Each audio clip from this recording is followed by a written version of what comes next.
Ayan. O, reaction naman tayo mga bayan dito sa naging pagdinig sa Blue Ribbon Committee mga bayan, no, na pinamunuan ni Lacson, ni Senator Panfilo Lacson mga bayan. At andyan pa rin si Senator Marcolita. At ito namang reaksyon ni BP sa pag-resign ni Speaker of the House, si Martin Romualdez. Panoorin natin, no? At pakinggan natin kung ano yung reaction ni BP Sara, mga kabayan, nagkabulbul na tayo. Ito, kay Senator Marcolita mo na mabayan. Ito. Ay, bago muna pala natin ipag-umpisa yung reaksyon. Shout out muna kay Sir Sakurasan at kay Ate Isra, Ma'am Bing-ang, kay Ma'am Ami Cabrera, at kay Hamila, at sa lahat ng aking viewers dyan. Ayan, mega love shout out sa inyong lahat at God bless you all. Mabuhay tayong mga Pilipino. Ayun, ito muna kay Senator Marcolita mga bayan. Nag-attend dito si bagong kalihim ng DPWH. Dito, panoorin nyo. Sabi ko nga, kung puro sapsap at mga butete lang ang pakukulong ninyo, walang mangyayari. Agree po ako, pero sana po kung makulong po natin itong mga sapsap, sana po magaman din po natin kung hindi sino po yun ang nasa layunin taas. ng kumiting ito. Hindi sapsap, hindi butete ang aming hinahanap. Agree po. Yung malalaking isda para matigil po ang mga kawatan. Agree po, Mr. Chairman. Sabi ko nga, kung puro sapsap. Dito naman tayo kay BP mga bayan. Yung reaksyon naman niya patungkol sa pag-resign ni Speaker Martin Romualdez mga bayan. Ayun. Magkaibigan, si Tony Pet Teka. Play.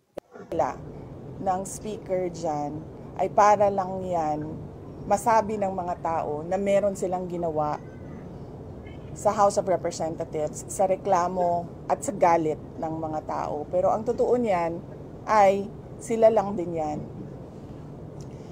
Grupo lang din yan ni Martin Romualdez, ni Sandro Marcos, and of course, syempre, papunta na rin yan kay BBM.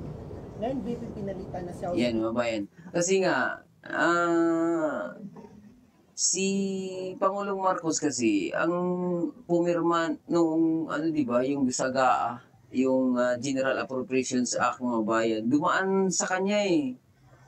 Yung paulit-ulit nating sinasabi na noong binulgar ni dating Pangulong Rodrigo Roa Duterte mga bayan na mayroong mga insertion sa budget, ay sinabi pa nga nila na nagsinungaling ang presidente, di ba? Ay ang dating presidente.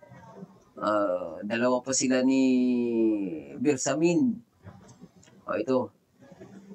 Balikan natin mga bayan yung reaksyon ni BP Sara. Speaker Romualdez ni new House Speaker Faustino V. May mensahe ka ba sa kanya or advice sa kanya para hindi na mahuli itong mga nangyayari ngayon? Wala akong mensahe kay Congressman D. Meron lang akong i-share, gusto na ibahagi sa mga kababayan natin. I'm sure he is a good person. I've met him several times sa aking mga events at sa aking trabaho, si Congressman D. Si Congressman D ay congressman ng Isabela Province. Ano bang tawag dyan? Hindi ko kasi masabing warlord siya eh. May hawak ng probinsya ng Isabela ay si Governor, kalimut ko siyang pangalan. Albano, si Rodito. Ang may hawak ng province of Isabela is si Governor Rodito Albano. Si Rodito at si Tony Pet Albano, yung congressman ng Isabela dati, o hindi ko alam kung hanggang ngayon, nasa circle yan ni Speaker Martin Romualdez. Isang grupo yan sila. Paano ko nasabi? Dahil alam ko na matalik na magkaibigan si Tony Pet Albano at si Martin Romualdez. Nakasama ko sila noong hindi ko na rin maalala kung anong taon yon, pero sa kasal ng anak ng isang senador, nakasama ko sila at doon ko nalaman na matalik sila na magkaibigan. Sa kampanya, So sila-sila lang talaga mga bayan, no? Yun yung sinabi ni Pulong na kayo-kayo lang yan dyan. Magtropa pala yan eh. sa pagkatapos ng kampanya, nung nanalo na at nagtrabaho na, nakita ko na kasama na rin nila sa grupo nila si Governor Rodito Albano. Si Congressman D, kung mapapansin nyo, lagi lang yan nakadikit kay Congressman Rodito Albano. So yung pagpapalit nila ng speaker dyan ay para lang yan masabi ng mga tao na meron silang ginawa Yun. sa House of Representatives sa reklamo at sa galit ng mga tao. Pero ang totoo niyan ay sila lang din yan. Grupo lang din yan ni Martin Romualdez, ni Sandro Marcos, and of course, syempre, papunta na rin yan kay BBM. So sila lang din yon, sila lang din yan. Tropa pala eh. No? Ibig sabihin na maaring magkaroon pa rin ng first hand si Martin yan mga bayan. Kasi tropa. O tropa! Eh, ayusin mo yan. Oo, ilaglag. At sila lang din nag-usap kung ano ang gagawin nila. At sila lang din ang nagplano kung anong gagawin nila sa 2026 budget. Because this is all about, number one, the presidential elections of 2028 and the budget of 2026. Uy. Kasi inubos naman na nila yung 2025, di ba? So, Ibig sabihin, mga bayan, kailangan nila mag-ipon. Kailangan nila magkuha ng pondo para may pamudmud. Baka. Ayon kay VP Sara yan, mga bayan, no? It's all about national election sa 2028. 2026 na pinag-uusapan dito. Last na. VP, kahapon pumunta ka sa Senado at So yung pagpapalit nila, Yun.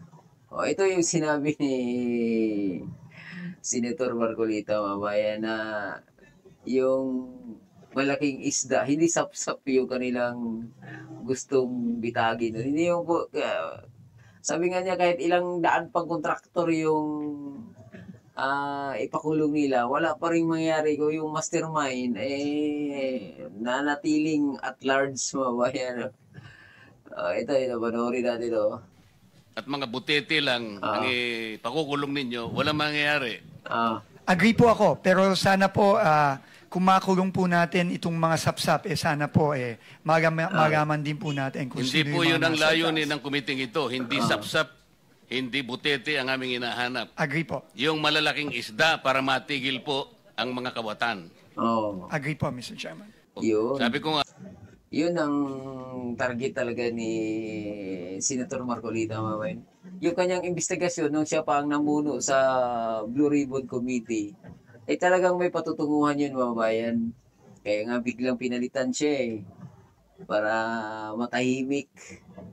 Kaya lang, medyo nahirapan sila ngayon kasi napakalakas ng pressure ng taong bayan, mga bayan, na kailangang lumabas yung katotohanan.